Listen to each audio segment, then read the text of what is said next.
Good morning, everyone. So it's just gone 10:15 here in Les Sables d'Olonne, and thought I'd give you an update in English on the tracker. The written report for today will come out in French, so anyone reading the English will be getting a Google Translate or the Facebook Translate. And things are all looking pretty controlled at the moment for the three boats still sailing. Interesting point, it'll be fun to see where Sue Haley goes on the next voyage. She'll be out here, or the next update rather, on her position. And I think she's still well ahead of Tapio, so he's got his own race now with Sue Haley to beat them back. And another interesting point is, in fact, Tapio's been doing really good time in the last 3 days. It's just starting to slow down now. But if we look at the leaderboard, Tapio's average VMG is around 3.5 knots. It's suggesting on here, if he could maintain that, he'd be back on April the 30th, just a few days before the prize giving. So there might be hope yet. We'll just have to wait and see. Bearing in mind that's for quite some time. Anyway, and Uku now has only 2,600 nautical miles to go to the finish, and that's giving an ETA of around 10th of March at 4 knots, which could be realistic. So excuse me, we'll just have to wait and see how that pans out. This heavier breeze here has just left Tapio. His averages have dropped back now, 3.2 knots. But heading in the right direction. So he's got a nice southwesterly breeze and he's really enjoying it. Well, I'd say that anyway. I mean, he loves the Southern Ocean, but he's got to like what he's getting now. And if you look at the sea, he's been enjoying sort of 2 metre seas, and it's going to get better if we roll through the forecast. I'll show you the winds in a sec. Sea's all dropping down 2 metres. He'll be down to 1.5 metres very shortly. So that's part of the fun of coming up into the South Atlantic after all those many months of big seas in the Southern Ocean. He won't know what hit him. Anyway, just get rid of that.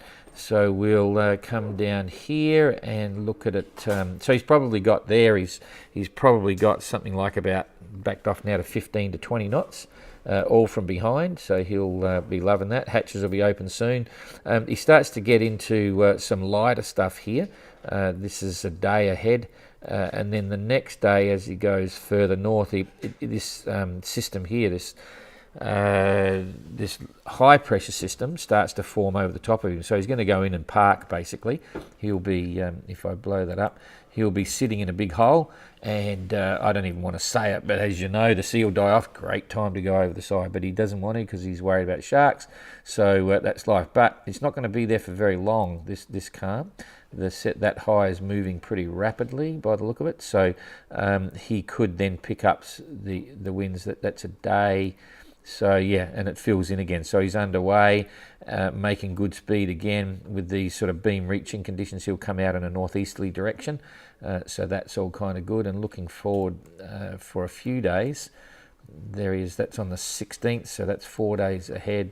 If we go through to 5 days ahead, more instability. So that's going to be the name of the game probably for the next 10 days or so for Tapio, because he's got this area of instability between the southeasterly trades and the Southern Ocean. So he could get anything, even storms. This is an area where it can happen, but it's not looking too bad, looking pretty average. So nothing for him to get worried about. He's going to be slowly heading towards Les Sables d'Olonne. And here's the good news for Istvan and Uku. They've got a boat race now, simple boat race. They're both well established in the trade winds, and the trades are looking pretty good. Istvan's getting more or less a northeasterly, whereas Uku has got a typical northeasterly, maybe even tending a little bit more to the east, which is more favourable. But they're both heading in the same direction. They're currently about, let's see what the distance is apart. If I put that on the bow there, and I put this one on the bow here, it should be about 630 miles apart. And on the latest report, Uku's picked up speed. He was only doing 4.3, but he's now making 5 knots over the average over the past 4 hours, and Istvan's doing 5.1. So they're boat for boat. Previously, Istvan was going a bit faster. So it's going to be, I won't say a boring boat race for the next 7 days, but if we look at, I'll get rid of that, come back to the weather. So Istvan's got nearly 1,000 miles of trade winds now there. Each one of these squares is 10 degrees, that's 600 miles. So you can see there's nearly 1,000. miles of trade winds, but Uku is now around about 600 miles from the edge of the trades there. But I think we'll, if we just start scrolling the weather forward, this is a no wind zone blocking. He's not going to go anywhere if hang on, better go back to real-time weather. Okay, that's a bit better. I forgot that was like a week or more ahead. So we're now back on current weather, current boat position, and yeah, Isfahan, same thing. He's got more of a north-northeasterly trade. Uku's got a more of a northeasterly trade, so that helps him. And it's about still 600 miles for Uku to get up there. So if we now come forward and see what's happening, it's all trades. I'm just watching the zone here as he gets north. So there's one day they're starting to swing around again. 2 days get a bit stronger, so Uku's going to speed up on that, get a bit wetter and a bit bumpier. It's not much fun when you're trying to hold up to weather.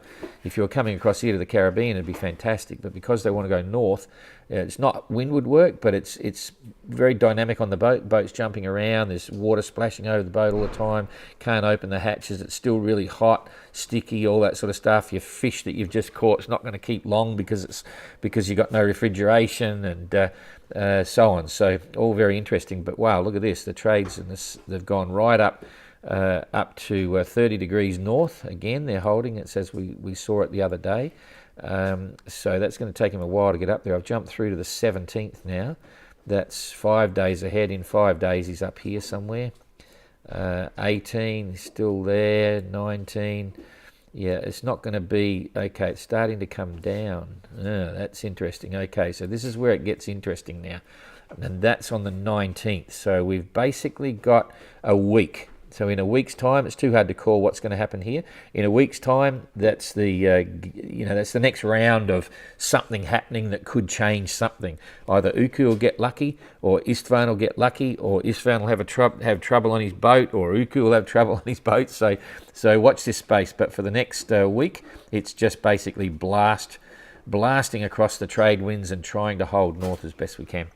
So that's about it. Thanks a lot, and we'll see you in a couple of days for another update. See you later.